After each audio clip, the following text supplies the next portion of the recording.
Yes. Hello and welcome to the Federal Postal Court. I'm Federal Postal Judge Russell-J. Gould.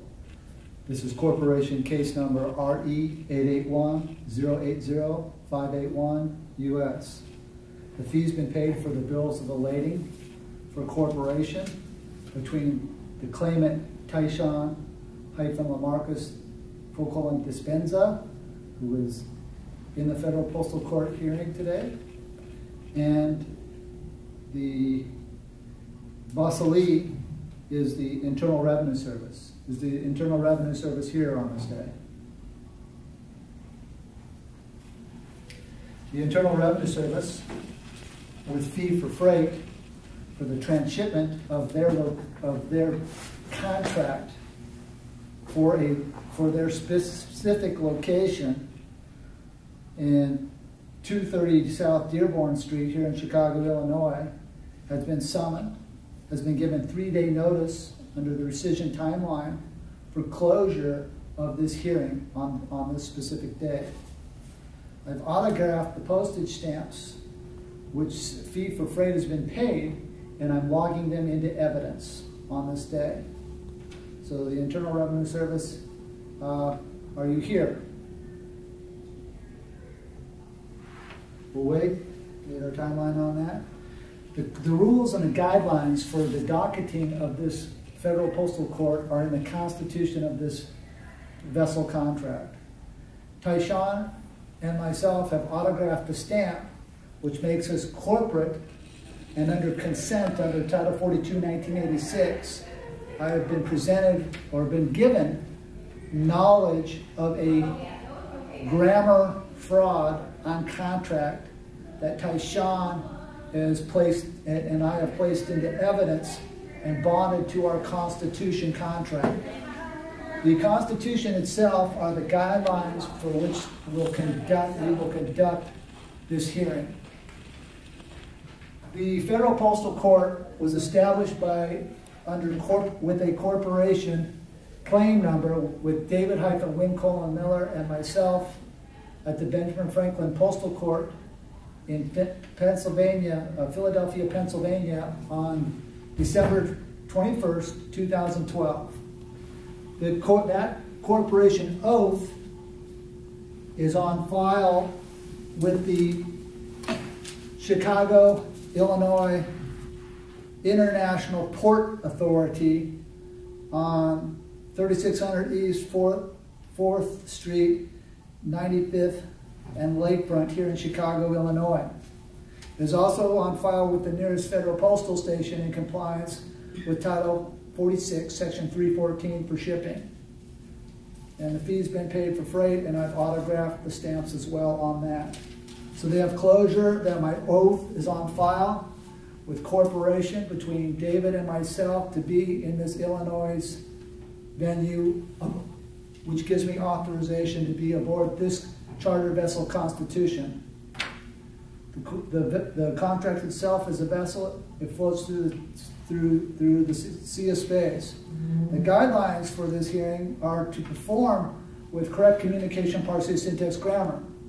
What that means is that we have certification with corporation between Tyshawn-Lamarcus Dispenza and myself to have consent under Title 28, Document Contract Claims, Section 636.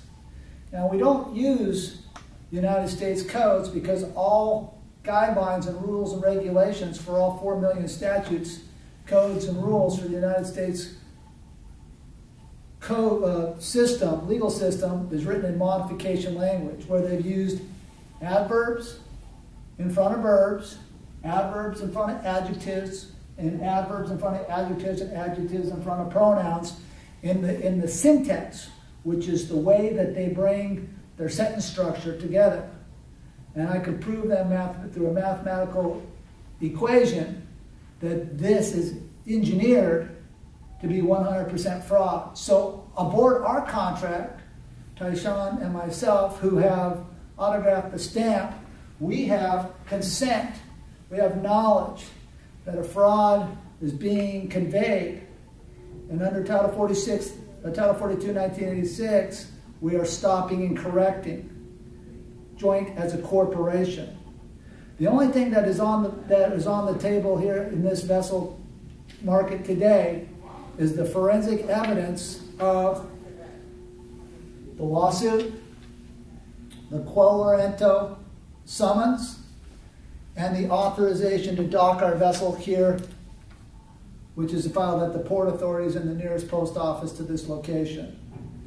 So at this time, I'm going to talk a little bit about some of the qualifications of correct sentence structure, communication, parsing, syntax, grammar, and what that means for Tyshawn as he comes into contract with this Constitution.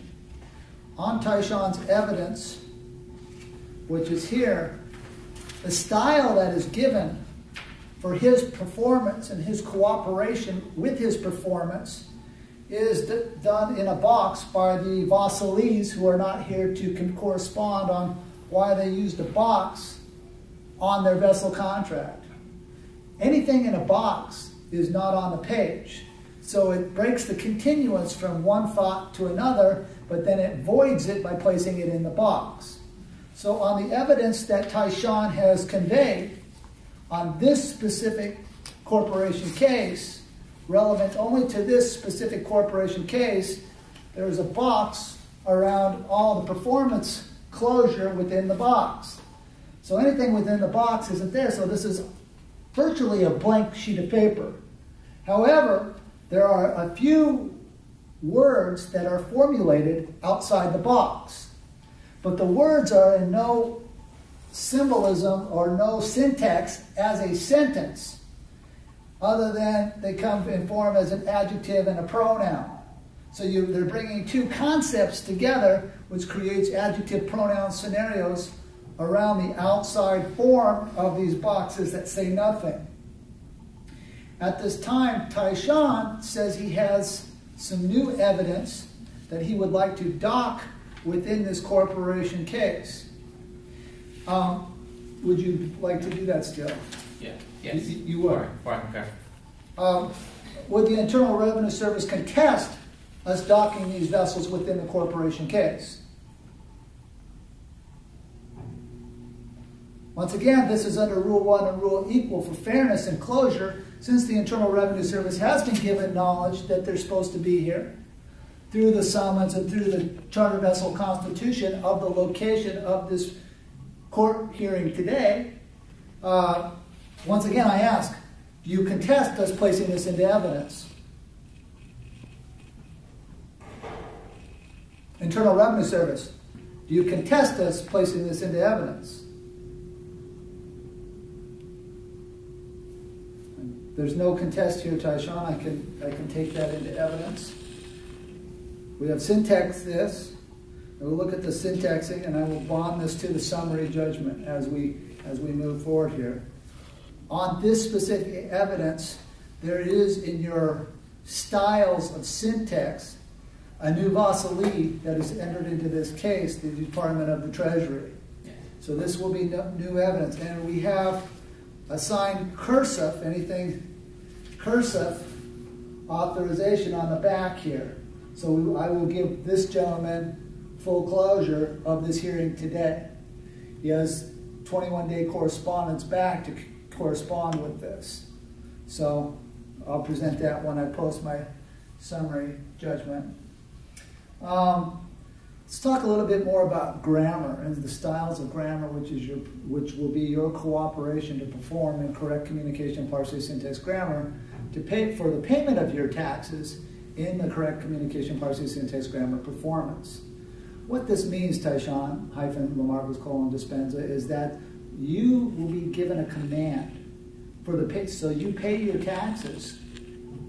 Granted, the codes, the laws, the rules, the regulation, the paperwork that the Vasilis, the Internal Revenue Service, and now the Department of Treasury will have to convey to you will have to be in correct communication, parsing, syntax, grammar construct, which means the styles that it is conveyed to you, so you don't participate in Title 18 Document Contract Claims Section 1340 2 under mail fraud. So we don't want you to commit any mail fraud here, which is in compliance with your charter vessel constitution, document contract section 2. Okay, so you're going to want to study that, and if you see any mail fraud under Title 18 section, document contract claim section 1342, mail fraud, then you cannot participate with that, which means that if the syntax that comes to your dwelling or your location has to be in correct form. Okay, so that you need to be cognizant of that so you can cooperate for the payment of your taxes. Does the Internal Revenue Service contest that on this day?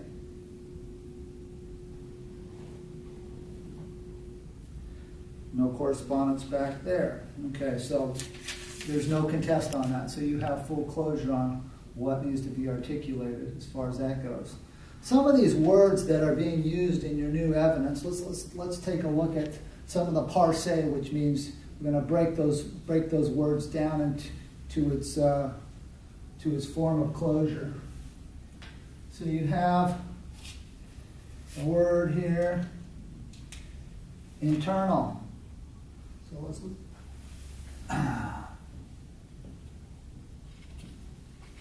But in as a prefix means no.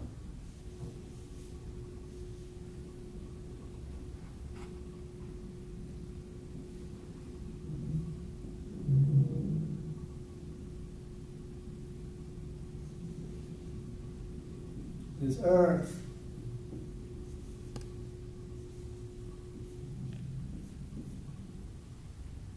And